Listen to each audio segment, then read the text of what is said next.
day, everyone. We are Dr. Moore, and our topic is Unit 3, the world of region. Today, I will be discussing the topic of the Asian world. Let me read you the overview. So this topic explores the concept of Asian regionalism, examining how countries in Asia are increasingly cooperating and becoming interconnected in various aspects like economics, politics, and culture. And now let's start. So let's differentiate between regionalization and globalization. So when we say regionalization, it is the process of dividing one area into smaller segments called region. So, may kakapin na po akong follow. So as you can see, sa regionalization, ang scope niya lang is limited to specific region. And nakafocus siya on regional cooperation and identity. For example, the ASEAN, or the Association of Southeast Asian Nation. So pag sinabi natin regionalization, for example nga yung ASEAN, nakapaloob dito ang 10 bansa, kabilang ang Philippines, Vietnam, and so on and so forth. So, pagdating sa regionalization ay nagkakaroon dito ng monopolies or monopolization. Pag sinabi natin monopolies is ito yung isa lang ang may control sa kanila or isa lang yung pinagpupunan nila when it comes sa produkto, gano'n.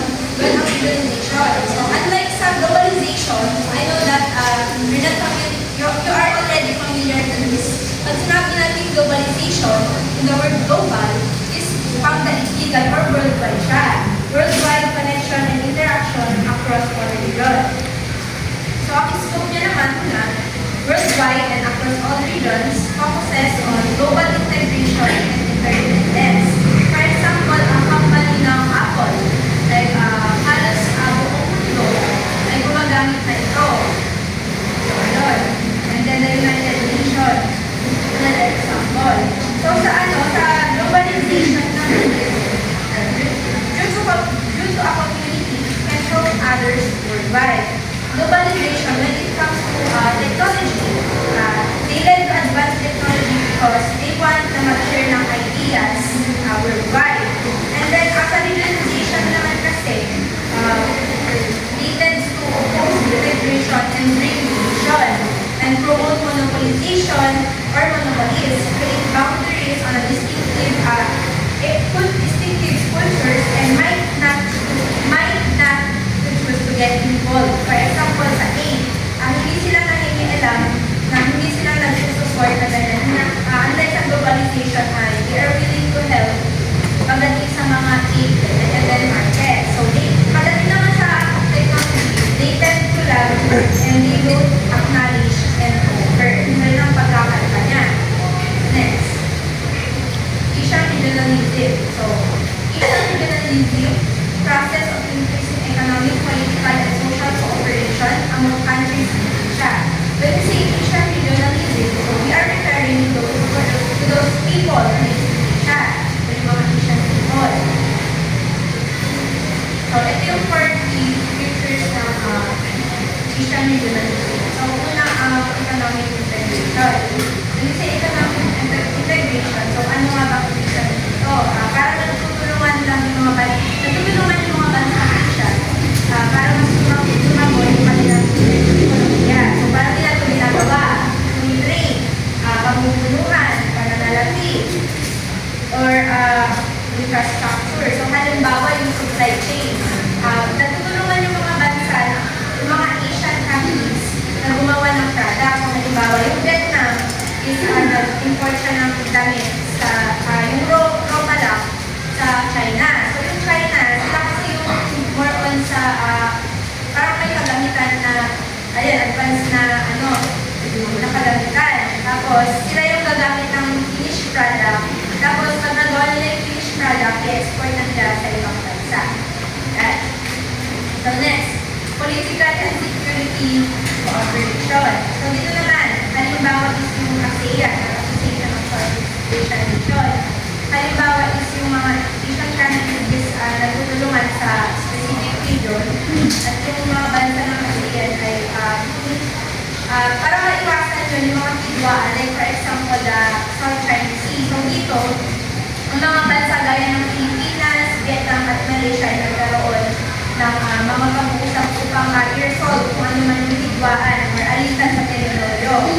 Para maiwasan ang posibleng pagdala ng tension sa region. And ASEAN din ay nagsulong ng mga paglaban sa terrorismo. So yun naman ang political and security cooperation. Next is cultural and social collaboration. So Asian countries celebrate shared cultural heritage and promote tourism and people to people. Yes. So dito naman, may ginagawa silang culture every year. Tinatawag itong ASEAN Cultural Year. So through this, mga Asian countries is nagtitipon-tipon sila para ipagdiwang yung same culture na meron sila and sinusunong nila yung similarities nila when it comes sa kanilang mga culture.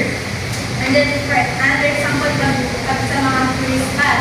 So, for example, nag-ask ng health ng Japan na ipag-tourist yung kanilang tourist spot. So, tutulong ang mga other Asian countries para magsulong yung kanilang tourist spot. Next is response to global challenges. So, regional cooperation helps Asian nations address global issues like climate change and pandemic and economic crisis. So, during the pandemic, COVID-19 ay yung mga Asian countries is nagbigay sila ng support and then nagkaroon ng financial crisis and then meron yung mga ASEAN countries na tutulong para magbigay ng support and this. And the importance of Asian unity to boost economic growth, like what I mentioned earlier, tutulungan sila para mapalagon yung kanilang activity. Enhance stability, represent regional interests, and so they share their common interests. So next naman, the factors leading to greater integration of the Asian region. So dito na mas napapalakas yung kanilang pagsasama ng mga region. So economic growth and market integration. Nag-try din sinabi ko kanina na natutulungan sila para sa economic growth. Natutulungan sila para mas mapalawak yung merkado at sa paglakas ng mga kalakadan. So, particularly dito ang India and China na talagawan sila ng kalakad at serbisyo para mas tumawag pa yung kanilang merkado na binubuo at sa produktong Asian at sa negosyo. So, example naman dito yung grupo ng Asian Tigers. So, ang Asian Tigers ay binubuo na tatlong bansa kabilang ang Hong Kong, Singapore at South Korea. Ay apat pala, and Taiwan. So, mas nakakabilis sila, yung mga Asian Tigers na organization, mas nakakabilis sila yung pagpunlan ng economic nila. Next is geopolitical realignment. Sa geopolitical realignment naman, for example, dito yung US pivot to Asia. So, yung malaking influence nito sa China na nagkakaroon ng deeper effect sa pagdating cooperation na pang-region sa Asia. And for example, dito yung ASEAN Regional Forum or ARF. So, kaya na yung halimbawa ng hidwaan ng sea. Kung kayo ba West Philippines ba or kasi yun, yung hidwaan nila China versus Philippines. So, yung pagdating sa politika, tutulong sila para ma-resolve na yung ganitong issue. Yun naman ang resolve. So, next cultural and historical. Like for example, na yung we have common culture ng mga iba't ibang bansa. So,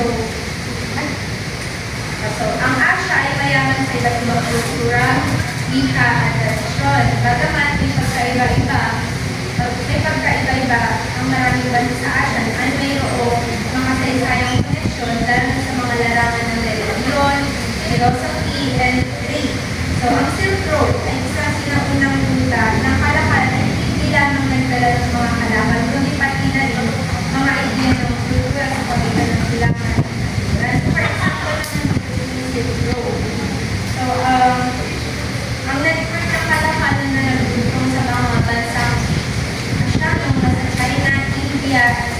America, so patungo sa Europe.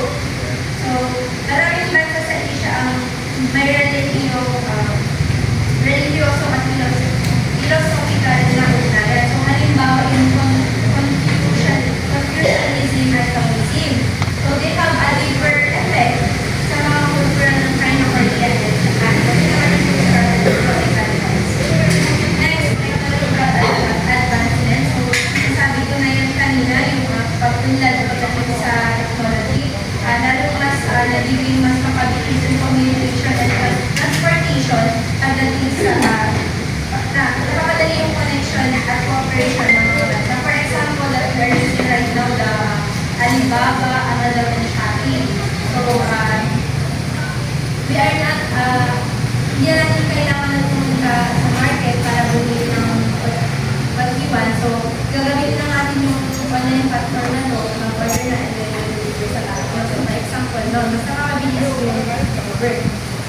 And regional multilateral organization. So, for example naman dito, yung SAPRC. So, pinapalakas ng cooperation sa mga bansa sa Timog at katulad ng India at Pakistan. And another example is the APEC or the APEC. Nag-promote ng economic growth and trade liberalization sa Asia Pacific. So, sa mga through this organization ay natusulong sila ng mas magaan na kalakalan, security at cultural exchange na nagpapalago sa kanilang kanilang specific. That's shared challenges. So, Asian region faces several common challenges. So, kapag nagkaroon sila ng challenges, isang tawag lang nila sa kanilang sa leader sa kanila parang nag-concept ng relationship sa bansang ito. For example, ASEAN, so nag-ASEAN ang help sa ibang bansa is they are willing to help them or support. But then pagdating sa mga disaster, so they are willing to respond. So next, globalization last. So globalization, the broader trend of globalization has been significant growth in pushing Asian countries toward closer integration. So globalization, alam natin yan, may malaking papel na pagpapalapit ng mga bansa sa Asia, habang ang mga bansa sa Asia ay mas hindi konektado sa global economy. Mas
iba't ibang bansa, Africa, Asia, and Europe. Dahil sa project na ito, nagkaroon ng mas nakalaki communication sa India. Naalam ko nito yung pagkakaroon ng connection sa ibang bansa, tulad na lang ng Philippines, airport, and other way of communication how to trade their product. So in summary, China approach globalization reflect pa rin yung pagbabalance ng kanilang economy, pero meron pa rin yung control sa loob. The next one is the India emphasizing globalization. So India approach globalization and globalization is promoting growth while preserving its political stability. As the world largest democracy, sabi na Mr. Before that India as the largest democracy, pag sinabi kasi natin, kaya sila largest democracy kasi sila ang mga president sa India. So on the other hand, the globalization has opened up a new market and attracted foreign investment in South Korea in developing public sector. So despite challenges, India has trust governance and national sovereignty, ensuring the benefits of the nation more western across the world. So, sa China kasi, ang kanilang challenges, particularly dito ay magkakaroon ng investment and magkakaroon ng kung ang mayaman ay nagiging mayaman at ang mga mahirap ay magkakaroon ng India. So, India, security, benefits, and federal globalization, particularly sa information technology sector. So dahil na sa technology sector ng India, nagkaroon ng economic growth and sa participation of the global market. So pinalakas ng IT ang India sa Asia. So additionally, the rapid industrialization has led to biotechnology. So dahil na ang India ay meron or most populated country ay malaki yung nila sa aerospace or pagbabago ng ating to address these challenges na India focus on technological innovation and human capital development. Kaya nagkakaroon sila ng mga human capital development kasi nga ang China ay puro na sila technology hindi na nagkakaroon ng trabaho yung ibang tao at na nababawasan ang workforce. So, ang response ng China dito ay invest sila sa education, sa skill development, sa infrastructure, make more competitive workforce. So, dahil nga mas prioritize ng China ang education when it comes to advancement education, kaya nagkakaroon sila ng mga trabaho. So, that approach to globalization reflects balance in government and protection. India kasi ay isang democratic country na kasi meron silang human rights, pinapalaga nila ang tao, hindi katulad ng China na they are instead, they are not allowed to have their government terms. So, by investing human capital, technological innovation, and social protection program, India goes to maximize value and development system by minimizing negative effects. So, next one is in Japan, adapting to the new innovation and service. Dito naman sa Japan, they are the longer leader economic power and one of the most political values in the or global values. It approach to the balancing China, balancing economical mobility and preservation of the national sector values. So, however, China faces so the next challenges including the economic and the demographic. Pag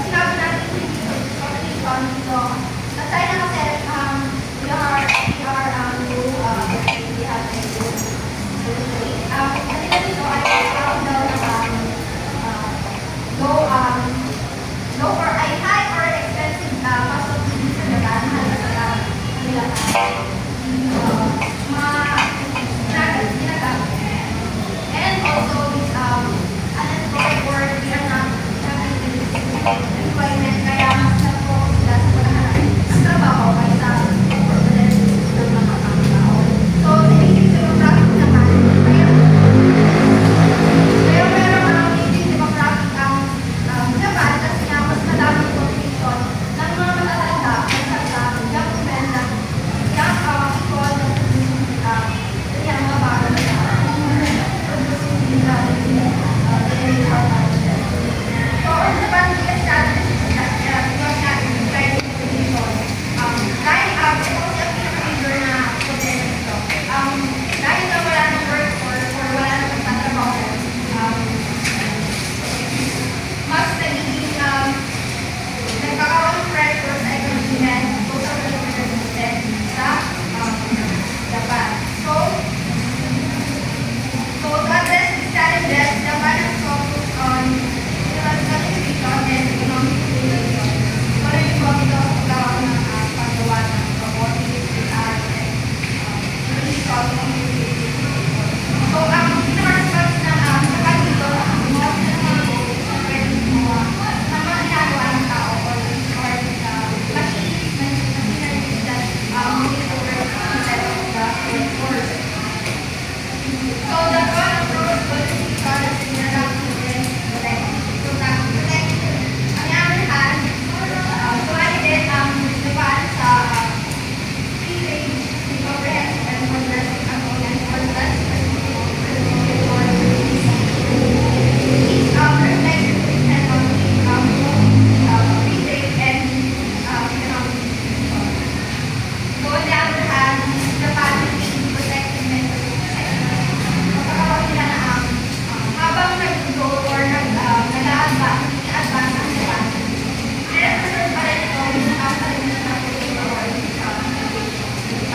So in summary, Japan approach to the decision type of things that we invest of education by embracing technological application and participating in free trade agreement and protecting society.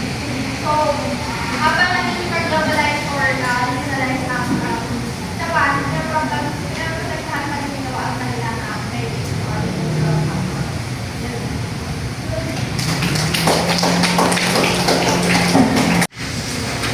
So, tumama naman tayo sa Southeast Asia, collaborative digitalization and managing external pressure. So, alamin muna natin ang mga 10 bansa na kabilang sa Southeast Asia. Una dito ang Indonesia, Vietnam, Brunei, Thailand, Myanmar, Philippines, Cambodia, Singapore, Malaysia, and Laos. So, ang mga bansang ito ang lalo-lalo na mga kabilang sa ASEAN or the Association of Southeast Asian Nations at they really embrace or talaga kailangan sila ang proseso ng regionalization na naging paraan nila upang ma-manage nila ang kanilang external pressures and maging advanced sa economic development. And ASEAN has become a key player in promoting economic integration. When we say key player, sila yung pinaka-importante grupo na mag-promote ng economic integration. So, ano nga ba ang economic integration? Ito yung coordination ng mga iba't ibang bansa kung saan tinatanggal nila ang mga hadlang sa kalakalan at pamumuhunan. Sa pamamagitan ng AEC or the ASEAN Economic Community. Na naging malaking hakbang sa pagtanggal ng mga hadlang sa kalakalan at pamumuhunan.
ingredients and attributes. Kabilang dito ang mga race, ethnicity, gender identity, nationality, language, and religion. Countries like Vietnam, talagang pinakinabangan nila ang globalization kung saan tapos ang kanilang manufacturing and pag-export nila ng mga produkto sa iba't ibang bansa. Samantala, ang Myanmar at Laos, patuloy pa rin na pinakakalat ang mga difficulties kagaya na political instability. When we say political instability, it is the natural tendency of the government to collapse. So, kung nangyari ito, naapektuhan ang growth ng kanilang bansa dahil bumaba ang kanilang productivity growth. ASEAN approach to regionalism involves the two, collective security and diplomatic engagement. When we say collective security, ito yung tema ng mga bansa kung saan pinag-prevent nila yung mga wars. Ang diplomatic engagement naman ay ang pag-usap ng mga iba't ibang bansa upang ma-resolve ang mga conflict at mga problema ng bansa. Sa pamamagitan ito ng ASEAN Regional Forum or ARF, established in 1994, the important platform for security dialogue provides that its member can discuss current security issues and development cooperative. At kasama rin dito ang naging kasusuan like the RCEP or Regional Comprehensive Economic Partnership.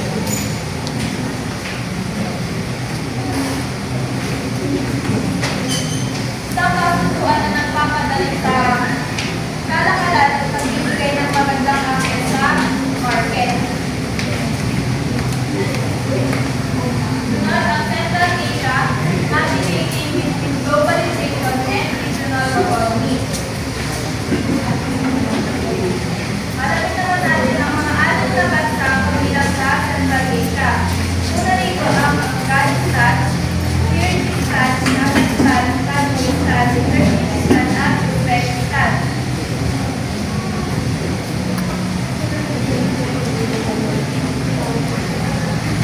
Ang challenges naman nila ay madalas na nakatuon sa economic sovereignty. It is about a country having a freedom and independence to manage its economy the way it chooses without outside pressures habang nag-advantage sila sa mga malalaking bansa gaya ng Russia, China at European Union. Habang nangyayari ito, pinagpatuloy naman nila ang kasal sa mga regional cooperation like the Shanghai Cooperation Organization or SCO, which emphasizes security, economic, and cultural ties among Central Asian states and China. So, ang SCO was founded in 1996 by the People's Republic of China, the Russian Federation, Kyrgyzstan, Tajikistan, and Kazakhstan. Para mag-give nila yung trust among the member states. At ang mga bansa ito ay nakadalagang Shanghai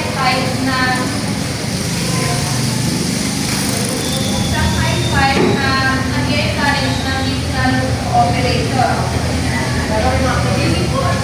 Nangyari din ito ang ASEAN Development Bank and the United Nations that which the countries in this group have worked together to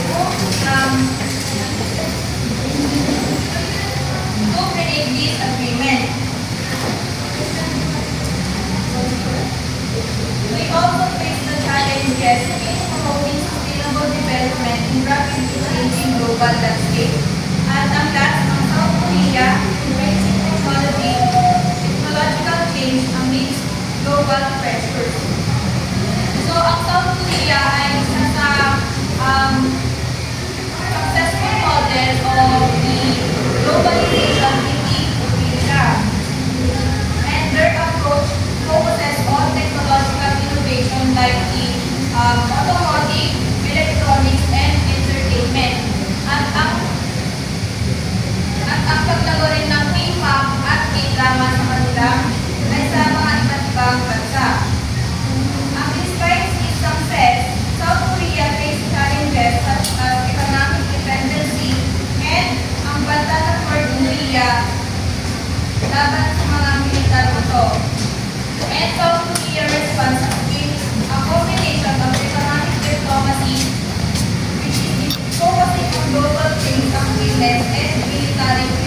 business sa pamamagitan ng organization like ASEAN Country.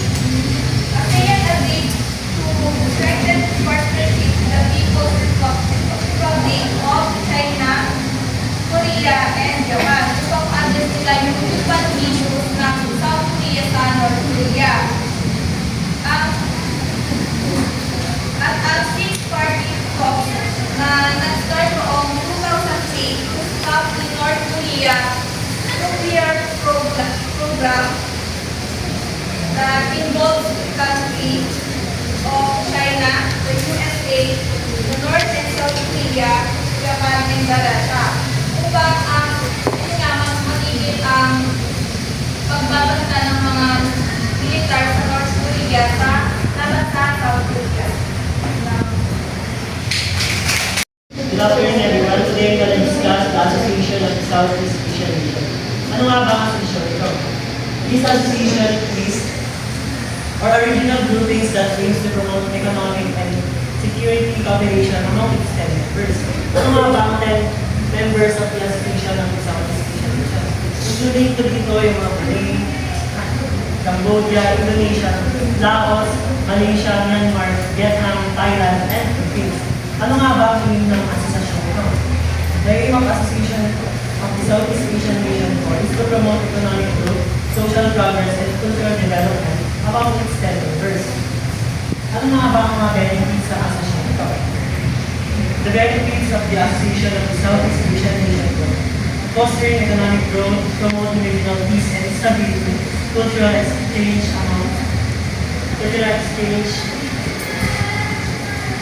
among its members. Ano nga ba ang Tapo Barbira? As you can see in the PowerPoint presentation, Southeast Asia is the spot for geological country, particularly the spread and increasing in the region. In short, the founders envision ASEAN as a platform for fostering cooperation and addressing shared concerns without external interference. And let's go to the next slide.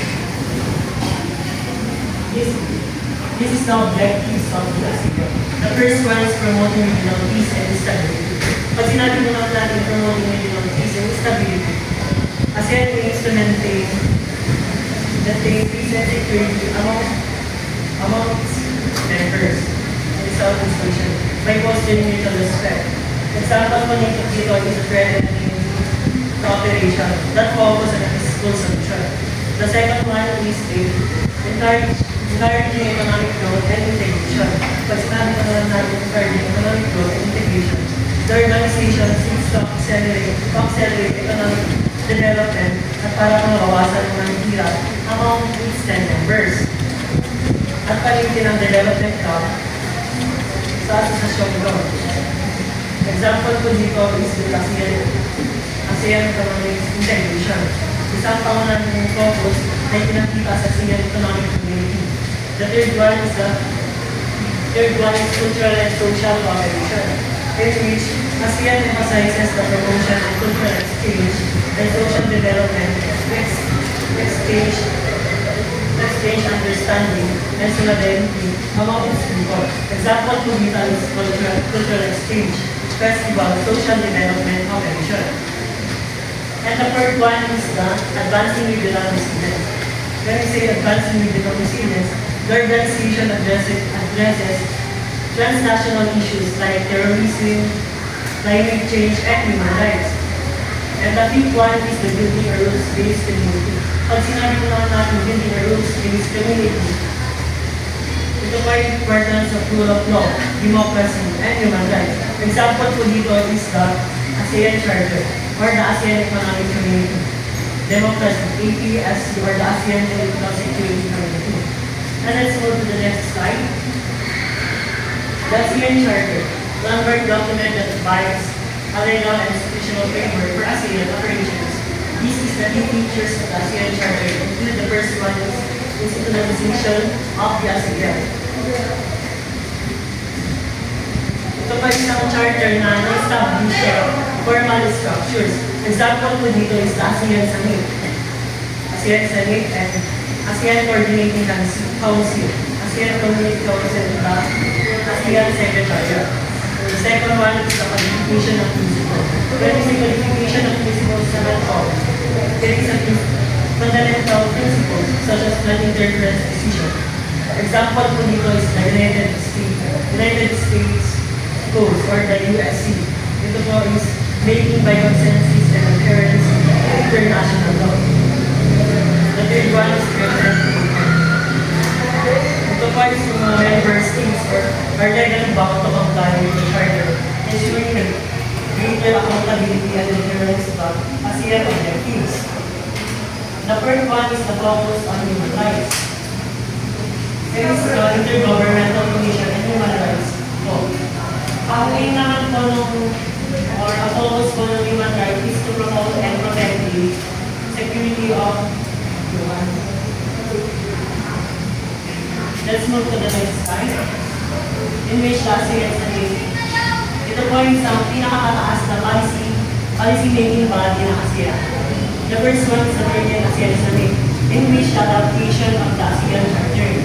The second one is the 31st ASEAN Summit in 2017, in which the celebration of ASEAN's 5th anniversary, discussion on economic integration and security challenges.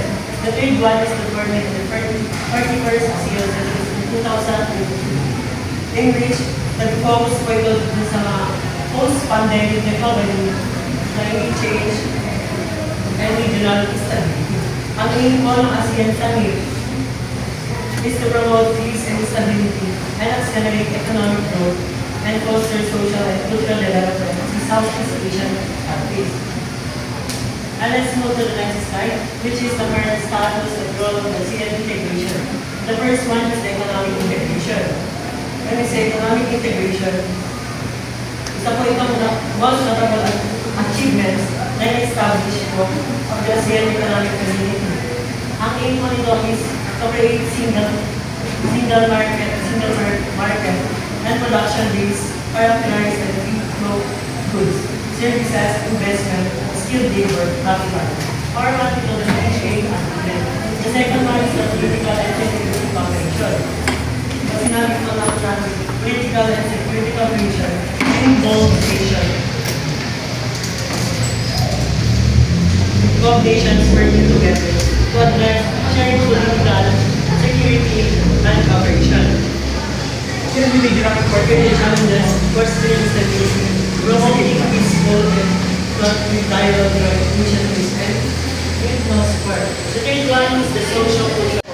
It's a regional identity and unity through programs that promote educational and cultural exchange, environmental sustainability. The ASCC or the ASEAN Social Cultural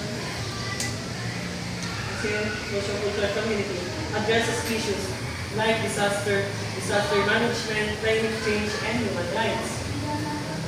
And let's move to the next slide. Pakibalik sa previous slide, sir. How about the social cultural cooperation? Can you give example on the perspective of ASEAN in Southeast Asian countries? How do we attain a regional identity for Southeast Asian nations? There are 4 pillars of ASEAN, tama ba? Actually, na-check ko rin papel ninyo. Ano yung ikatlong pillar ng ASEAN na may kinalaman sa social-cultural cooperation? Ano yung ikatlong pillar? The social-cultural community. Okay, anong gustong mangyari ng social-cultural community? Actually, tinanong ko yan sa may bandang ASEAN. What do you mean by ASEAN community? It consists of the 10 members of the ASEAN system. Yeah, of course, that ASEAN organization, binubuo ng 10 members. Ang tinutukoy ko is what is ASEAN community. Anong tinutukoy doon na gustong ma-attain ng ASEAN for the people of the members comprising the ASEAN? So it is to promote What? Cultural understanding. Ano ibig sabihin ng cultural understanding? Na sa bawat bansa na miyembro ng ASEAN ay meron tayong kaalaman sa sa mga kultura ng kapwa natin o kapatid nating miyembro ng ASEAN. Tignan mo tuwing Mondays. First Monday of the month, anong ginawa ng civil service ng Pilipinas? Sa bawat miyembro ng mga government employee, nagsusuot sila ng mga ASEAN attire. Nagsusuot kami ng ASEAN mula sa Thailand, sa Vietnam, Myanmar. Isa yun sa mga paraan ng Pilipinas para maipakita that we belong to a single regional community in the ASEAN, which is ang ASEAN community, na dapat malinaw sa bawat bansa. Alam natin ang kultura na meron sa ilang mga kapatid natin na ASEAN. Nung high school kayo, pinapakanta ang ASEAN. Yes, Sir Kevin. May class ka dito? Oo. Anong oras?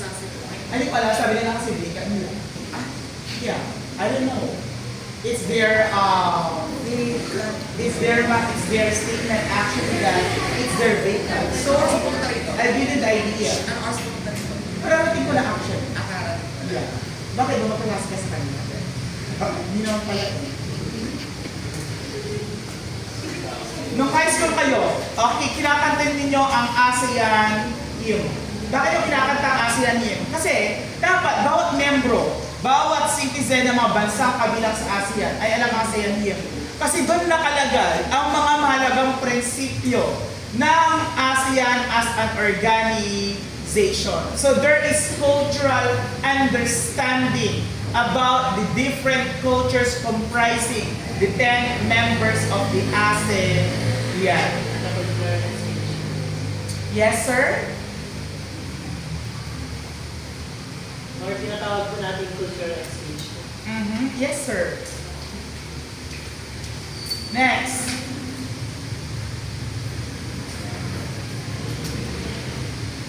Nasaan ka na? Nasa ASEAN ka na? Hindi na ako sa ASEAN cases. Pakireview ang ASEAN ha, kay pinasulat yan. Madaming lalabas sa midterm about ASEAN. From the founding members, the ASEAN Summit, ASEAN Charter, lahat ng kung ano sa pinasulat ko sa inyo, lalabas yun. Okay, the ASEAN faces several challenges. The first one is the internal diversity.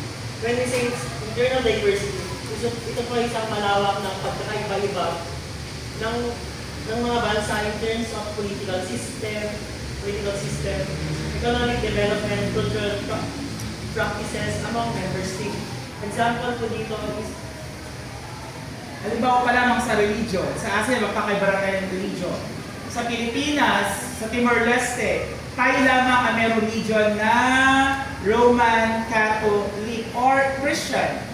Actually, ngayon sa ASEAN or in Asia, hindi lang tayo ang Christian country.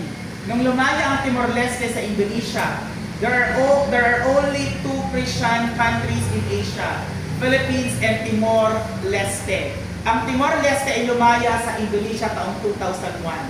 But before 2001, the only Christian dominant country in Asia is the Philippines. But since Timor-Leste is already an independent state or country from Indonesia, there are two countries na ang kanilang dominant religion ay Christianity. So Timor-Leste and Philippines. Bukod sa religion, ano pang pinagkaiba natin? Ang ating mga kultura actually. Magkakaiba ng wika at kultura ang mga bansang kabilang sa ASEAN. Kaya isa sa papagawa ko sa inyo kung nasimulan ninyo is yung ASEAN Lingual Self-Introduction. Para kahit papano, alam nyo ipakilala ang mga sarili nyo gamit ang iba't ibang wika na ginagamit sa ASEAN. Ayok na pag-start na kayo because that is a 10-minute video to be uploaded in our Facebook group. Bukod sa kultura at wika, ano pang pinagkaiba ng mga miyembro na kabilang sa ASEAN? yung political system. Exactly, ang political system. May mga bansang parlamentaryo, may mga bansang republika, demokrasya at monarkiya. Hindi katulad sa Canada, Mexico, and USA, they are all types of democratic government. So madali sa kanila magkaroon ng political cooperation kasi di magkakaiba ang kanilang government structure or political setup. Not like an ASEAN, isa sa mga internal challenges natin dyan is ang pagkakaiba ng mga political setup or type of governments that we have on the 10 members of the ASEAN. Pero kung titingnan mo, ang mga bansang kabila ng ASEAN ay galing tayo sa lahi ng Austronesian. Yan ang isa sa mga lahi na pinagmulan ng Pilipino. Hindi na totoo nagmula tayo sa mga Negrito, sa mga Indones, tsaka Malay. Ang trend ngayon sa larangan ng kasaysayan ng Pilipinas, ang Pilipino ay galing sa pamilya ng Austronesian na karamihan sa mga bansang nasa Asia Pacific and Southeast Asia ay galing tayo sa lahi ng mga Austronesians. Why? Tignan mo sa mga itsura. Ang mukha ng Myanmar, Vietnam, Thailand, Brunei, Darussalam, Malaysia, Indonesia, magkakalapit ang ating physical features. Hindi lang yon. Sa mga wika na ginagamit natin, magkakalapit. May mga wikang pinagkaparehas tayo at iisa ang sabihin. So kung titignan talaga natin, if you're going to go back to pre-colonial period, dati na tayo ay galing sa isang pamilya ng mga Austronesians. At ang mga Austronesian, magaling sila sa larangan ng karagatan. They are the sheep or sea warriors during the pre-colonial period. Bago nangyari ang panahon ng pagtuklas at pagsakop ng mga bansang nasa kanluran. Na dati tayo na ay kabilang sa isang lahi ng mga Austronesians. Okay, ano pa, sir? The second one is the external pressures. When we say external pressures naman po, ito po isang strategic competition between two major powers po, which is the United States and China. Why? Bakit threat or nape-pressure tayo sa China and USA?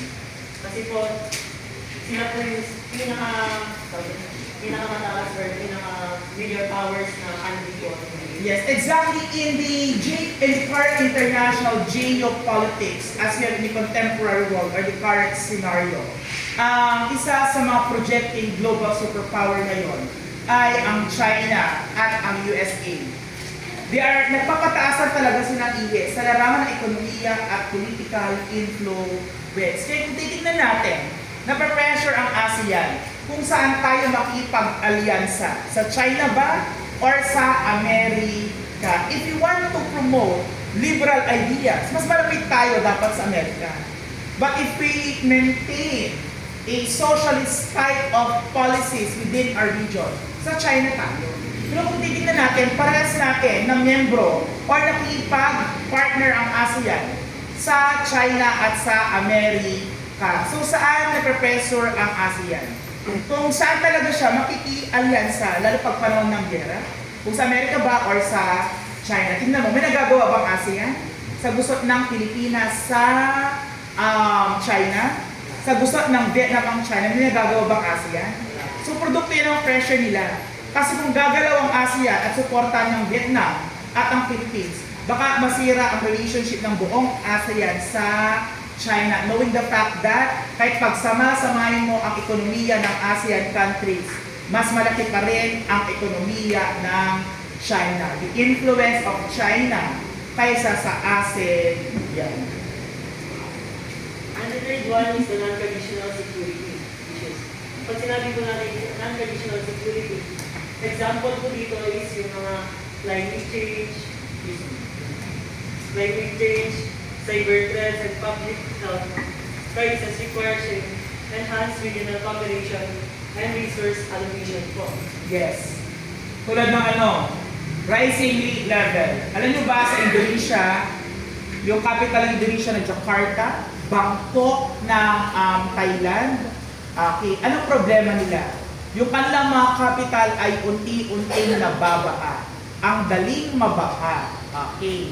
Kasi very crowded and popularly dense ang kanilang areas. Kaya unti-unti lang dinilipat actually Indonesia start na. Dinilipat niya ng kanyang capital and I'm familiar with the new capital of Indonesia. Kasi nga, patuloy na lumulubog ang kanilang mga capital. Dahil sa patuloy na pag-init, naluluso ang mga yelo sa timog tsaka hilaga. Kaya unti-unting tumataas ang level ng tubig. Actually, hindi lang sa mga bansang yon. Marami sa mga bansa na kabilang sa ASEAN.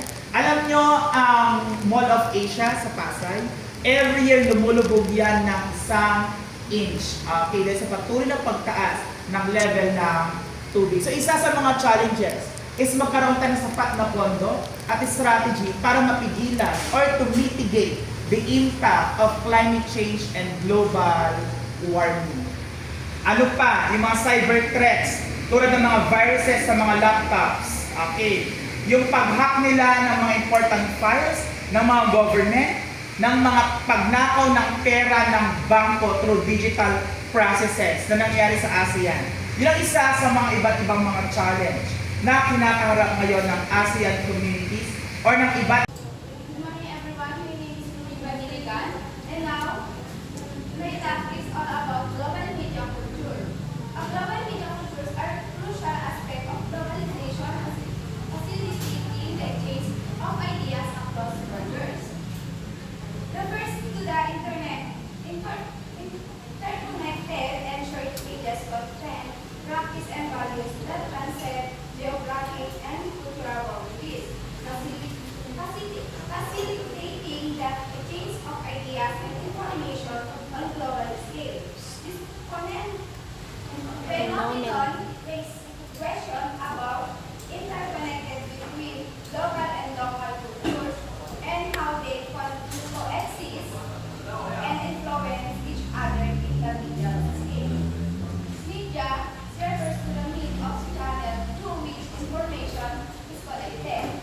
Mass media encompasses a diverse array of communication technology designed to reach a large audience. Media refers to the different way information is shared with people like TV, radio, internet, and newspaper. It helps deliver news, entertain, and other content to the public and plays an important role in shaping what people think and how they see the world.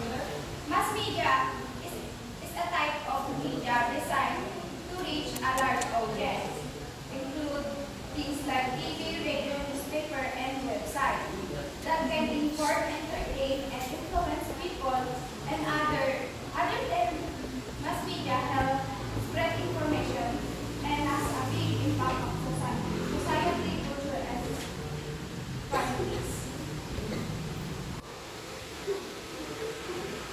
The role of media in global integration. Media plays a central role in global integration by exposing people to global narrative, shaping worldview, behavior, and culture norms.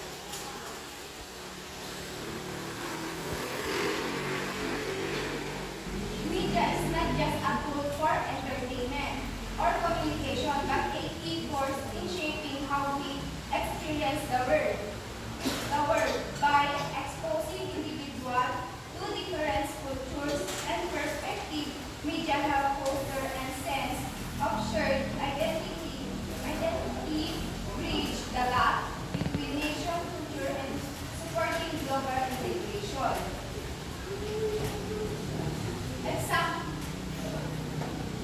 Example, streaming platform service like Netflix, Spotify, distribute content globally exposing audience to diverse culture through film, music, and documentaries. Social media platform like Facebook, Instagram, and TikTok enable quick, real-time communication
global and local production. Number one is adaptation and migration. So, ito ay tumutukoy sa proseso ng pagbabago o pagsama ng mga global na produkto o format upang umangkop sa mga lokal na kultura. So, yung mga sa ating bansa, yung mga Filipino producers is hindi lang kayo tumatanggap ng mga format sa iba't ibang bansa. Kundi ay, yung inaagap natin ito at hinahaluan natin ang sarili natin yung nagkita. For instance, yung mga reality TV shows like The Voice and Big Brother. So, sa Big Brother is, sa Pinoy Big Brother is,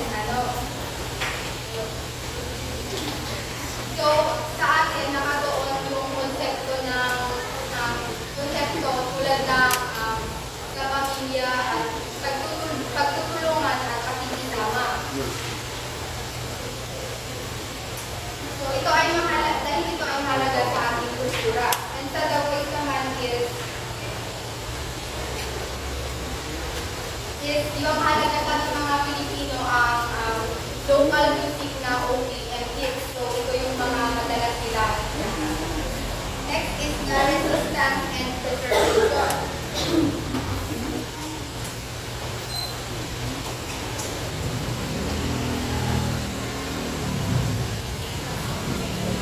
So, ang ito is ay nagpapakita ng pagnanais ng mga local na komunidad na nagpapanatili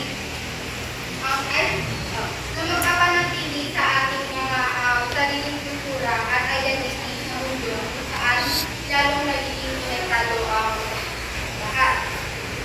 For instance, is to filmmakers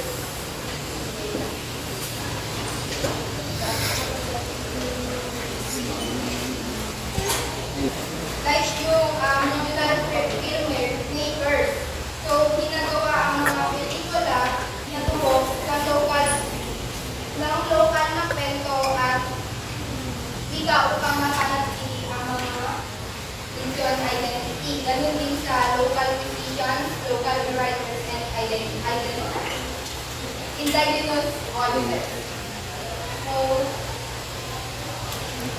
sa madaling salita, ang resistance and preservation ay tungkol sa pagpapanatili ng ating kultura laban sa mga global at influensya.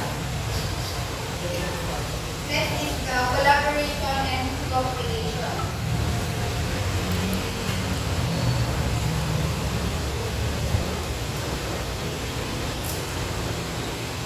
Ito ay tungkol sa pagtatrabaho ng mga malaking kumpanya sa ibang bansa or sa buong mundo at yung mga local producers. Upang sila ay lumikha ng mga kalabas or pelikula.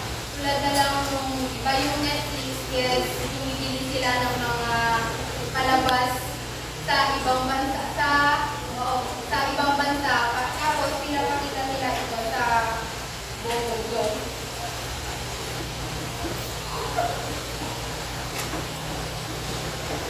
Like yung panood na Man Case or na Casa de Papel. Ito ay isang palabas mula sa Espanya na kung saan ay tumatok sa buong mundo. And isa pa is yung mga anime. So, ginagawa ng mga local producers ng Tagalog daw para mas maintindihan natin pag sila. So, next is the media localization. So, when you say localization, it's the combination of global and local production.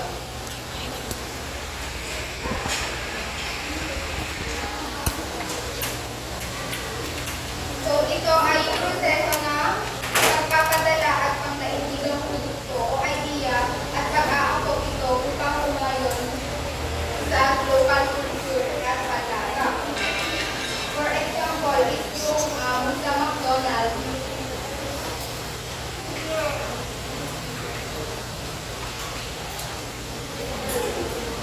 Shit.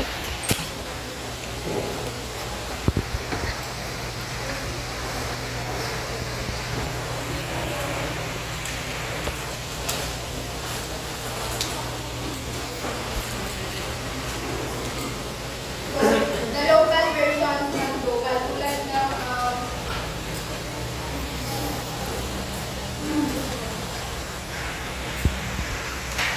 tulad ng sa McDonald's is nag-aalok sila ng mga menu items na angkat sa mga lokal na panlasa natin. Tulad ng spaghetti at alok na galing sa Indonesia. Ang mga kumpanya ng media ay gumagawa din tulad ng ganito Israelia. So,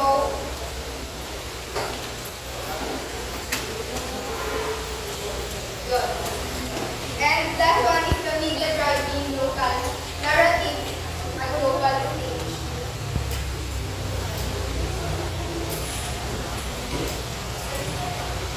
So, ito ay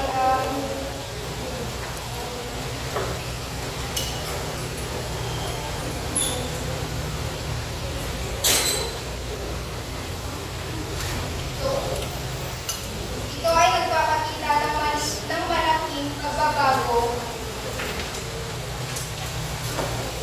sa paraan ng pag-consume at paggawa ng media.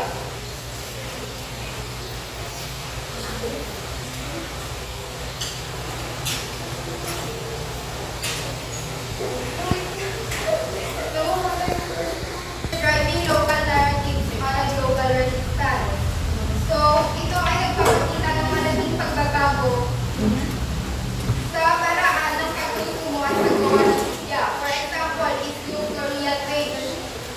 So, ang mga tagumpay ng Korean dramas, K-pop, at pelikula ay nagpapakita kung paano isang